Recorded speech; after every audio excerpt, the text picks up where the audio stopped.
அதனால இவங்க ஒரு உண்மையான தீர்க்கதரிசி என்று கூட்டத்தை பார்த்து எடை போட வேண்டாம். எனக்கு அருமையான தேவனுடைய பிள்ளைகளே, வேத வசனம் உண்மை. ஏனென்றால் இவர்களை அநேகர் பின்பற்றுவார்கள் என்று வேதம் சொல்லுகிறது.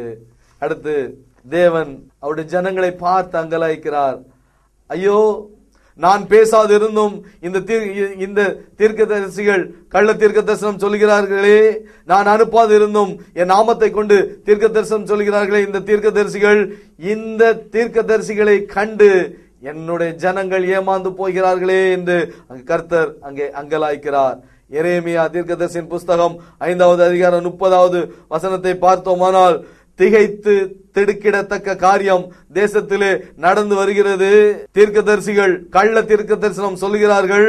ஆசாரியர்கள் அவர்கள் மூலமாய் ஆளுகை செய்கிறார்கள். இப்படி இருப்பது என் ஜனத்திற்கு பிரியமாயிருக்கிறது. ஐயோ என் ஜனமே, தேவன் சொல்லுகிறார், இந்த கள்ள தீர்க்கதரிசிகள் சொல்லுகிற காரியங்கள் என் ஜனத்திற்கு பிரியமாயிருக்கிறதே. இந்த கள்ள தீர்க்கதரிசிகள் என்னுடைய ஜனத்திற்கு பிரியமாயிருக்கிறார்களே.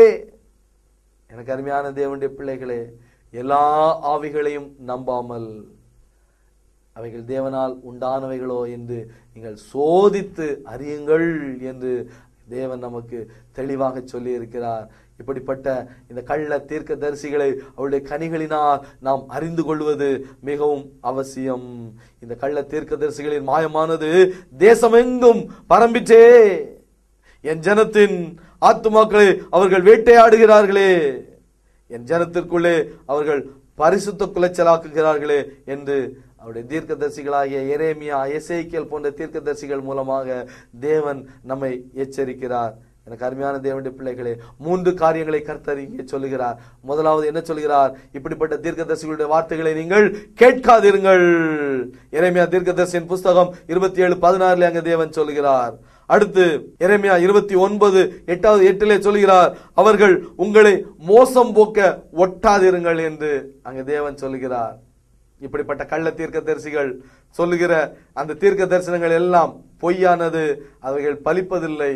அதனால கடவுள் சொல்கிறார், இப்படிப்பட்ட கள்ள தீர்க்கதரிசிகளை குறித்து நீங்கள் பயப்படாதிருங்கள் என்று 3வது காரியமாக சொல்கிறார். உபாகமம் 18:22 அங்கு தேவன் சொல்கிறார், இப்படிப்பட்ட கள்ள தீர்க்கதரிசிகளை குறித்து நீங்கள் பயப்பட வேண்டாம் என்று. எனக்கு அருமையான தேவனுடைய பிள்ளைகளே, இந்த கள்ள தீர்க்கதரிசிகளை குறித்து நாம் எச்சரிக்கையா இருப்போம். இந்த கள்ள தீர்க்கதரிசிகளுக்கு கர்த்தர் விரோதமாய் இருக்கிறார் என்று அங்கு தேவன் சொல்கிறார். எசேக்கியேல் தீர்க்கதரிசியின் புஸ்தகம் 13வது அதிகாரம் 8வது வசனத்தை நாம் வாசித்தோமானால், அபத்தமானதை தரிசித்து பொய்க்குறியை சொல்கிற தீர்க்கதரிசிகளுக்கு என் கை விரோதமாய் இருக்கும் என்று. எனக்கு அருமையான தேவனுடைய பிள்ளைகளே, இந்த கள்ள தீர்க்கதரிசிகளுக்கு விரோதமாய் தேவனுடைய கரம் இருப்பதை அங்கு தேவன் நமக்கு அவர் உணர்த்துகிறார். இந்த கள்ள தீர்க்கதரிசிகளுக்கு நான் விரோதி என்று தேவன் சொல்கிறார். இப்படிப்பட்ட கள்ள தீர்க்கதரிசிக்கு செவி கொடுத்தவர்கள் அங்கே மடிந்து போனார்கள் என்று எரேமியா தீர்க்கதரிசியின் புஸ்தகம் 20வது அதிகாரம் 6வது வசனத்திலே அங்கே தெளிவாக சொல்லி இருக்கிறது. எரேமியா 14:16 அங்கே சொல்லி இருக்கிறது, இப்படிப்பட்ட கள்ள தீர்க்கதரிசிகளிடத்திலே தீர்க்க தரிசனம் கேட்கும் ஜனங்களும் அங்கே அழிந்து போவார்கள் என்று. இந்த கள்ள தீர்க்கதரிசிகளிடத்திலே தீர்க்க தரிசனம் கேட்கிற ஜனங்களும் அழிந்து போவார்கள் என்று வேதம் நமக்கு தெளிவாக சொல்கிறது. எனக்கு அருமையான தேவனுடைய பிள்ளைகளே, இப்படிப்பட்டவர்களை விட்டு விலக வேண்டும் என்று 2 தீமோத்தேயு 3வது அதிகாரம் 5வது வசனத்திலே தேவன் நம்மை எச்சரிக்கிறார். எனக்கு அருமையான தேவனுடைய பிள்ளைகளே, எல்லா தீர்க்க தரிசனங்களும் இந்த தேவன் நமக்கு கொடுத்த இந்த வேதாகமத்திலே அங்கே அடங்கி இருக்கிறது. ஆதியாகமம் 1ஆம் அதிகாரம் முதல் வெளிப்படுத்தல் 22வது அதிகாரம் கடைசி அதிகாரம் வரை நாம் பார்த்தோமானால், ஒவ்வொரு வசனங்களும் அங்கே தேவனுடைய ஆவியினால் எழுதப்பட்டிருக்கிறது. 2 தீமோத்தேயு 3வது அதிகாரம் 16வது வசனத்திலே நாம் பார்த்தோமானால், வேத வாக்கியங்கள் எல்லாம் தேவனுடைய ஆவியினால் அருளப்பட்டிருக்கிறது.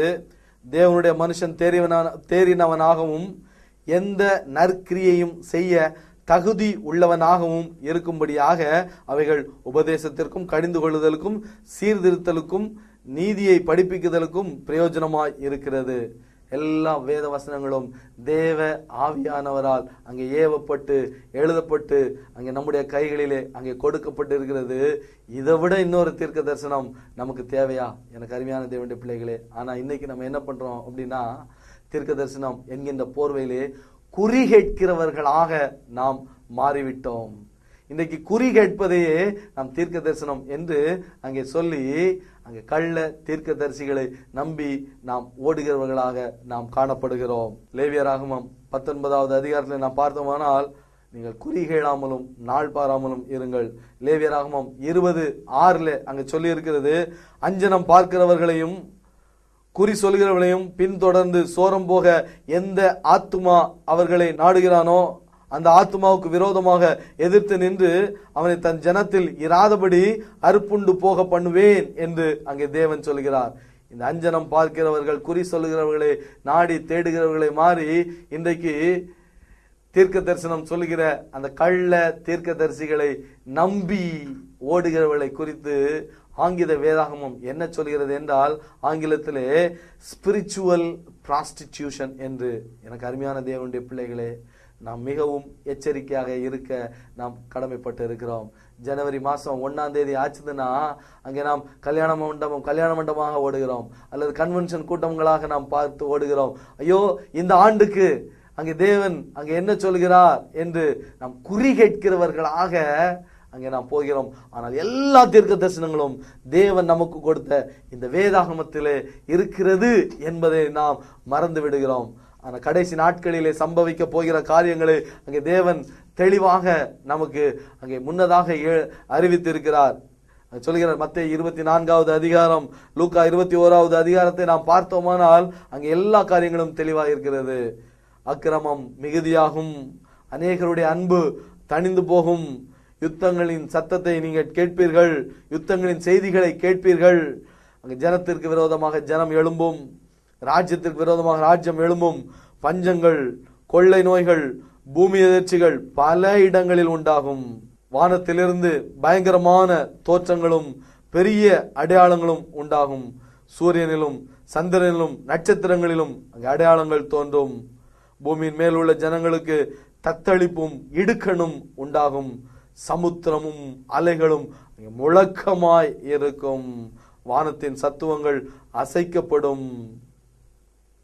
பூமியின் மேல் வரும் ஆபத்துகளுக்கு பயந்து எதிர்பார்க்கிறதுனால் மனுஷனுடைய இருதயம் சோர்ந்து போகும்.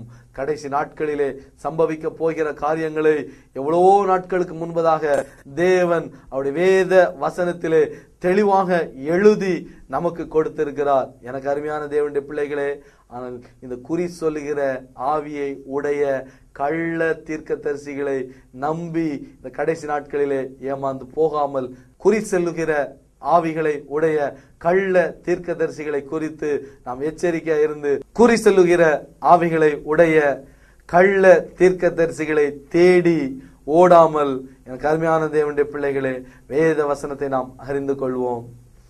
நம்மளை ஏமாற்றுவதற்காக அவங்க எப்படிலாம் தீர்க்க தரிசனம் சொல்லுவாங்க தெரியுமா? இந்த கடைசி நாட்களிலே ஒரே மேடையில 2 பேர் தீர்க்க தரிசனம் சொல்லுவாங்க. எப்படி இருக்கும் அப்படின்னாச்சுன்னா, ஒருத்தர் ஒண்ணு சொல்லுவார், இன்னொருத்தர் தலைகளை சொல்லுவார். ஆனால் மக்கள் அதை கை தட்டுறாங்க. அப்பா ஒரு மாதிரி சொல்றாரு, மகன் தலைகளாக சொல்லுவான். அதனாலும் மக்கள் அதை என்னமோ வேத வாக்காக அதை நினைத்து கொள்கிறார்கள். ஒருத்தர் சொல்லுவார், கிறிஸ்தவர்களுக்கு நல்ல ஆசீர்வாதம் கிடைக்கும்னு சொல்லி, அடுத்தவர் அதே இதை சொல்லுவாரு, கிறிஸ்தவங்களுக்கு தொந்தரவு உண்டாகும்ட்டு. எனக்கு அருமையான தேவனுடைய பிள்ளைகளே, இப்படிப்பட்டவர்களை குறித்து நாம் எச்சரிக்கையாக இருப்போம். சுனாமி அழிவு ஏற்படுவதற்கு முன்பதாக அந்த சுனாமிக்கு ஸ்பெல்லிங் தெரியாதவங்க எல்லாம் இன்னைக்கு சுனாமியை பத்தி வருஷம் தீர்க்க தரிசனம் சொல்றாங்க. எனக்கு அருமையான தேவனுடைய பிள்ளைகளே, இப்படிப்பட்டவர்களை நம்பி ஏமாந்து போக வேண்டாம். இன்னைக்கு நியூஸ் பார்த்தோம்னா, டெரரிஸ்டுகள் அங்கங்க ஒவ்வொரு நாடுகளிலேயும், நம்முடைய இந்திய நாட்டிலும் அங்கே பலவிதமான காரியங்களை நடத்தி கொண்டு இருக்கிறார்கள்.